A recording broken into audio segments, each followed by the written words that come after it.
Hello, everybody, and welcome to a brand new episode of the Kistler O'Brien Podcast. I'm Tyler Trumbauer with Kistler O'Brien, and Happy New Year to all of you, our first episode of 2021, and I am sure you are like us, and we are excited to put 2020 in the rear view mirror, and we're happy to be continuing our podcast series here in the new year, and we hope you tune in for all of our new episodes throughout this new calendar year. And to kick off 2021, we have a very special guest joining us from the Kistler O'Brien family, Steve Schneider, who has been here for decades, has held many roles. I probably couldn't list all the things this man has done for this company over the years. That's why he's here. He'll fill us in, and he will tell us all about his history in the fire and life safety industry and everything in between.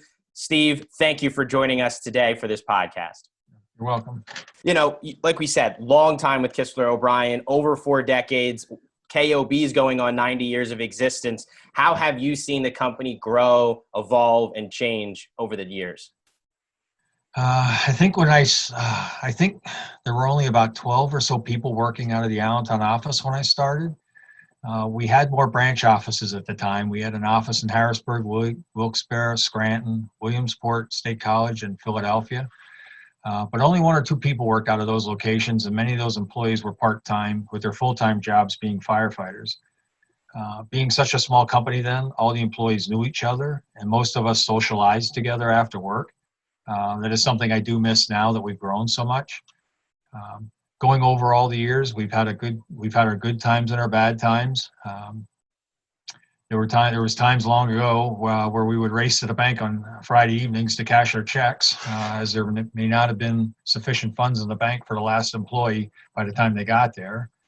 I can remember when the Montreal Protocol was signed. I can still picture it like it was yesterday, being in a meeting in the president's office trying to figure out how the company was possibly going to survive, being that so much of our business revolved around Halon 1301 systems. In the beginning, George Sr. would stop in occasionally to talk and see what we were working on. Working directly with George Jr. Was a regular occurrence back then, especially for me, installing and commissioning Halon systems that he sold. Now being so large, there's layers between supervisors and upper management and the owners, which is kind of a misstep, direct contact. In Allentown, we had an office, shop, and warehouse in one building. And actually all our company vehicles were parked inside that building as well. Emmaus, we had the office building and the warehouse shop across the alley, but still not very much of a large footprint. When we moved to City Line over here, we didn't know what we were going to do with all the office space in that first building.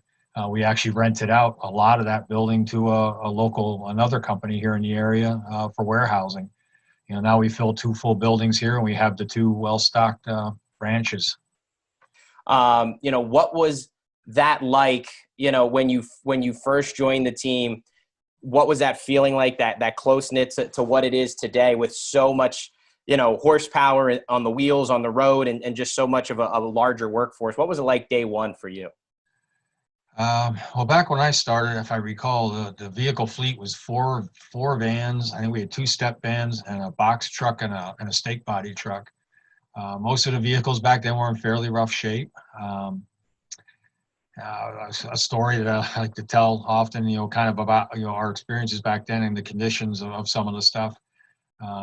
I did not long after I started, I was doing fire extinguisher training, live fire extinguisher training up north of Williamsport. And I took one of the step trucks so I could recharge the extinguishers while I was up there. And again, not maybe in the greatest of shape. I way underestimated how much money it was going to take to put gas in the thing to get me up there and back. And unfortunately, we didn't have credit cards back then. There was no such thing as an ATM machine back then. And anyway, so fortunately, the president of the company at the time happened to stop by on the way to State College just to visit the customer and see how I was doing. And gave me $20 to get enough gas to get back. Upon leaving, the truck jammed. It was dark already. The truck jammed in 3rd gear pulling out.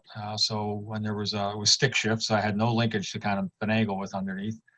So driving back across 80 in 3rd gear, rather slow in the dark. Of course, the fan belt comes off. Had no flashlight. Again, we were so rudimentary back then. So used a flare to kind of see what happened, wrap black tape around the belt to get it back on and limp back home. While I'm doing that, I knocked the flare down along the engine, which was covered in grease and oil, and started the thing on fire. So, kind of limped home. I couldn't stop at red lights uphill because it was in third gear. I'd never pull back out again. I had less than $1 probably to get something to eat. Again, there was no place to stop and just get some quick money somewhere. Or again, credit cards back then. So I think it was like 2 a.m. till I limped back in. Now we've come so far to see like a parking lot full of the vehicles that we have, and again, just the ease of just getting money, getting jobs, and how much area we cover. It's just it's not even comparable what we were back then. I said at the top, I did not know the entire history of your roles and what you do. Currently in the sales department, specialize in certain areas. But if you could kind of walk us through the certain roles and maybe, touch upon the job titles you held during, that time since day one to now. Well, actually, I started as a truck driver, driving truck, hauling dry ice. We used dry ice back in the day to convert to CO2 to fill CO2 extinguishers. So we had a bunch of customers that would buy dry ice through us. So I actually started as a truck driver. After just a few months, 9 months or so, I think it was, we got rid of that. I worked in our shop for a while, doing hydro testing of high pressure cylinders and filling CO2 for a little bit. In my first summer with the company, I actually did restaurant systems, inspecting restaurant systems for about 3 months, due to the lead technician kind of oversaw me. He had fallen and broken both his wrists on it somewhere. So I kind of covered that. Then at one time, I took over managing the what we call standard products now, the fire extinguisher division. I managed that, and unfortunately was able to get into transfer to our Halon, what we called Halon department back then, fairly early.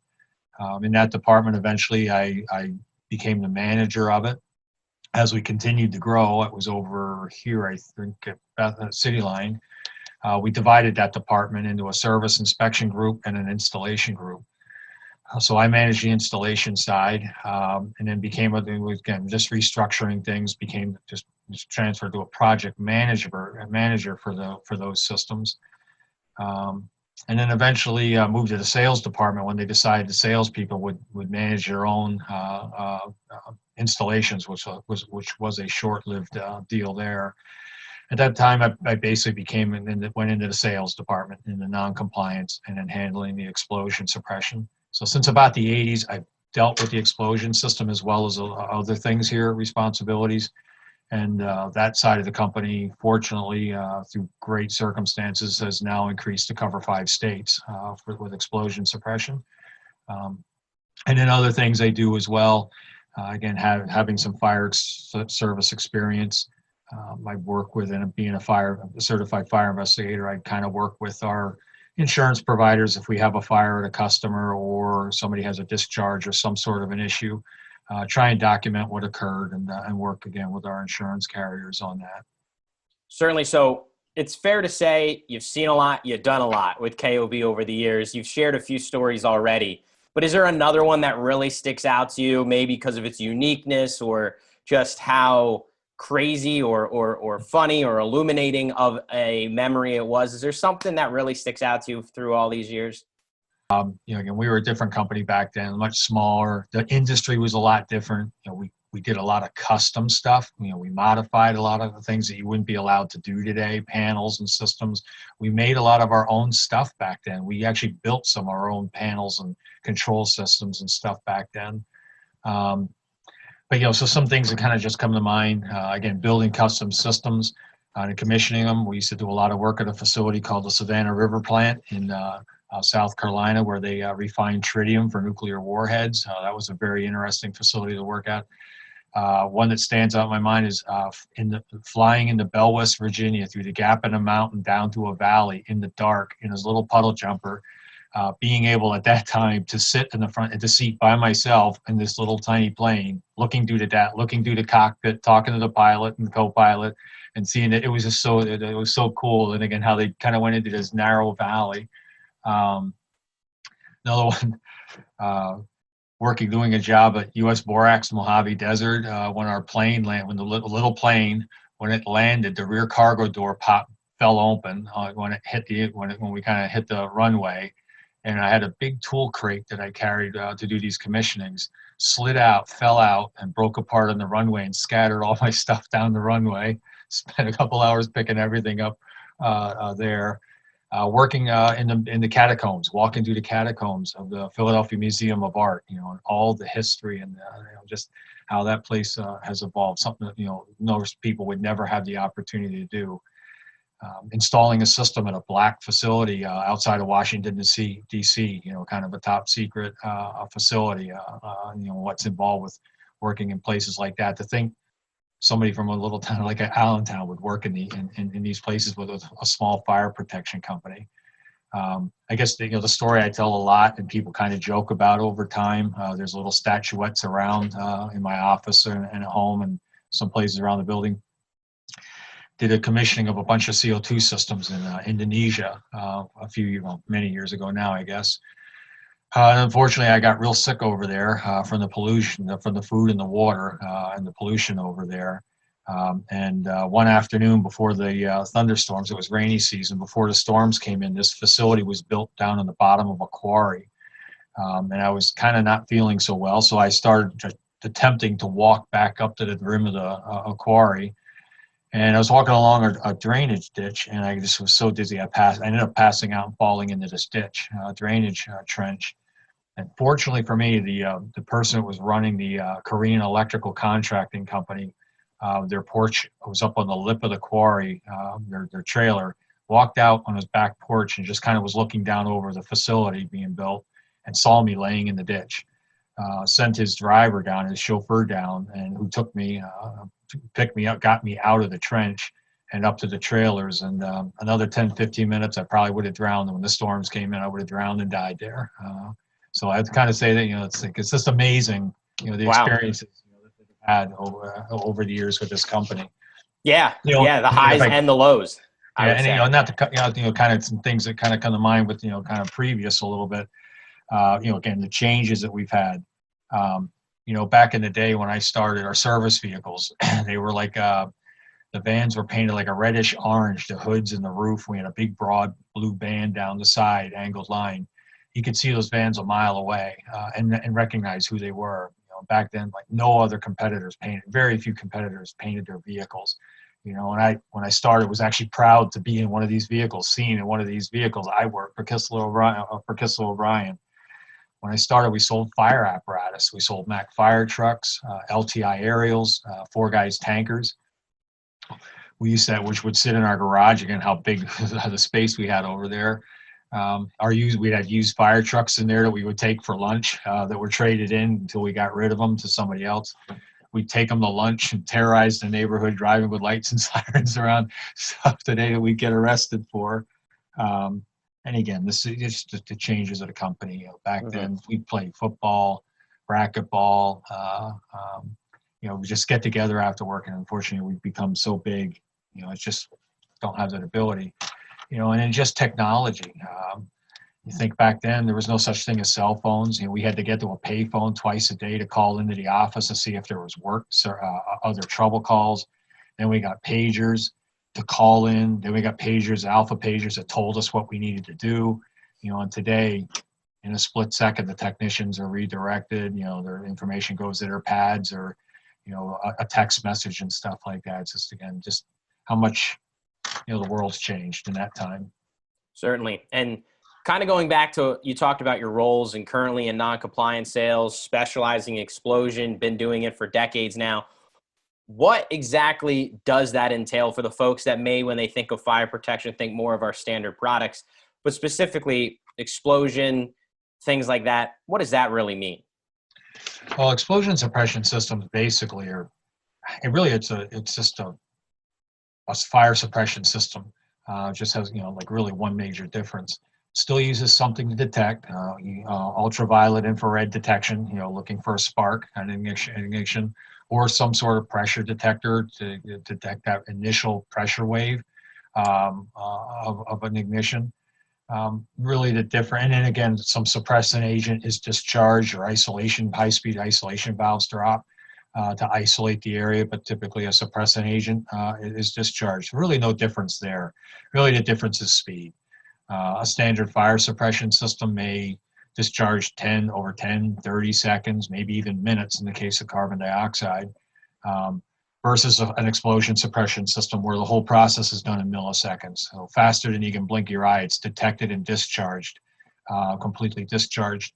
And basically the agent outraces or outruns the pressure wave and the flame front and neutralizes it. So that's the big difference.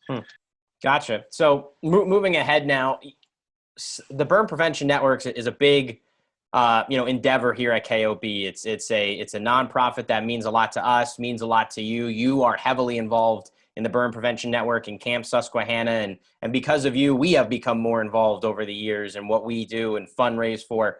What attracts you so much to their mission that has you volunteer, step up, and do so much for that organization? Kind of going back how I got semi-involved, the whole process started. So I don't remember if you mentioned it yet or not. Yeah, I used to be a fire chief, was a volunteer fire chief for quite a few years. And the department I was the chief of, Lehigh Valley Hospital, Cedar Crest, was in our jurisdiction, and that's where the regional burn center is. Initially we would do some stuff with the social worker, working with the burn survivor group there. Doing things, some functions with them or, whatever, Christmas holiday events or whatever with them. And unfortunately, 12 years ago, a little over 12 years ago now, I was involved with a firefighting class, live firefighting class, instructing, and a good friend of mine that was there, was a captain from Altoona Fire Department at the time. He was critically burned in a training accident. He ended up being flown here to Lehigh Valley, where he unfortunately succumbed 2 days later to his injuries. So I spent pretty much 2 days at the hospital with his wife and the boys, and just see how incredibly compassionate the staff there at the hospital is, at the burn center. Kind of led me to want to be a little more involved. So I became a volunteer for the burn center, representing the fire service. Which kind of cross-pollinated the Burn Prevention Network. Part of our thing, we work with the Burn Center, kind of helping them with preventing things and education. And it's just kind of through the American Burn Association, it's kind of just a link we have with them. So that kind of started my stuff with them. The fire department, we did some things with the Burn Prevention Network. We used their children's fire training, the safety houses. I got involved with the Fire and Youth Misuse Program, Courage to Be Safe program, and the Wear Your Gear program for firefighters. I was fortunate when I first started with the fire department. The deputy chief at the time of Allentown Fire Department, Ralph Slider, would come out and do help us doing the annual fire extinguisher training for the hospital. The nurses at the time, the nurses all had to be annually trained on that. I got to meet him, and he was involved with the Burn Prevention Network and kind of led me in that direction. So kind of brought me onto the board, as far as what draws me to the Burn Prevention Network and staying kind of involved with them at Camp Susquehanna for the children. Again, seeing kind of the incredible damage that fire can inflict on a human body, the suffering that survivors and their families endure for a long period of time, if not for the rest of their lives, and again, thinking how easy maybe the event that led up to that injury could have been avoided by burn prevention, or minimizing the risks. That's kind of what keeps me, I guess, involved. So obviously fire and life safety, it's in your blood. If it wasn't earlier on, it is now. I mean, this is not just a 9-to-5 job for you. It's a passion with your, charitable work with the Burn Prevention Network, and then obviously with a fire chief and working in local fire houses. I mean, correct me if I'm wrong, but I think you're back in the game as a firefighter now. And what keeps driving you to do this after all these years? And that got around quick. Hey, I have sources. I'm not going to reveal them. So I guess a lot of it comes from the way I was raised. My grandfather and my father They always dropped whatever they were working on or doing to help others. Kids in the neighborhood, adults would always go to my grandfather if they needed something fixed or something didn't work. So he would drop whatever he was doing to help. I can't remember ever my father driving past somebody broken down on the side of the road and stopping to help, see if he could help and change a flat, whatever the case may be. So I guess, that's kind of where my helping others kind of came from. As far as the fire service and fire protection, I have an uncle that's not very much older than I am. My cousin and I used to pretty much after school, over the summers, would hang out with him. We were almost like brothers, three brothers. Mm-hmm. When I was probably, I would say 14, 15, something like that, he was a volunteer. My uncle was a volunteer firefighter in Lehighton. They had a pretty significant fire up there, burned almost a whole row home down, a block of row homes down. And I'd ridden my bike down and, kind of watch what was going on for a while. And I guess just the excitement or whatever, and just seeing the helping and helping others. That's, I guess, where my interest in the fire service. So as soon as I became of age that I could join, I joined the fire department. At the time, our assistant chief, the department I joined, our assistant chief at the time worked here selling fire trucks at Kistler back in the day. Saw how serious and interested I was in the fire service and training and things, and got me an interview here at Kistler. And that, I guess, is as they say, the rest. That's where the rest. Right, and it all kind of has come together over the years. So you talked about all the different places you've been flying to, working in during your time with Kistler O'Brien. Is there one experience, one job or achievement that you are most proud of, something that you were able to do on the job with KOB? Some things that stand out. Pretty much I was the first person that the challenges up when municipalities or states started requiring certifications for the business to be registered, licensed, or working. I kind of took up the challenge to get take that testing or get those certifications. First person to get NICET certification here at Kistler.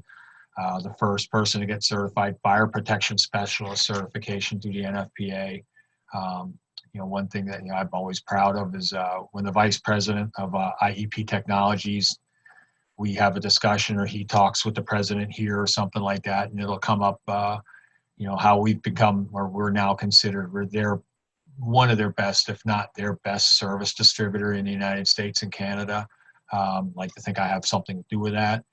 And then just in general, the growth of the company. I'd like to think I had a small part to do in that, playing that initially, early and in the mid part of my career here. So why should KOB be the employer of choice for others, whether they're technicians, sales individuals, office staff, anyone in between? Why KOB for them? I guess I think we were really like the first company that kind of went all did what we call divisions here. We were really a fire extinguisher company. Did restaurants, and went into the halon suppression systems, fire alarm. So we were really the first company that did sprinkler system. We did the inspections, the installation, and the maintenance. So I like to think that we're kind of industry leaders, in that, and in a lot of things, new technologies, embracing new technologies and stuff like that. So I think, whether it be a business looking to use us or employees looking, or people possibly looking to come to us, there's so many opportunities from a person that comes here to work. There's so many opportunities, different divisions of areas of interest in this company. And again, to potential business owners or property owners, to me, we're a one-stop shop. We can pretty much do it all. And you certainly can do it all, Steve. You have the experience, you've done it, and you have the stories to tell from it. And I'm glad you were able to give us a few minutes of your time today to share some of those stories with us, kind of walk us through the history of KOB. It was an enlightening conversation. And I really appreciate your time, and thank you for doing this. You're welcome. Thank you very much for offering. No problem. We thank you for having us, and thank you to our viewers for tuning in and listening or watching today's episode. If you missed any of our episodes, be sure to check them out on the Kistler O'Brien YouTube channel. For Kistler O'Brien Fire Protection, I'm Tyler Trumbauer. We'll talk to you next time.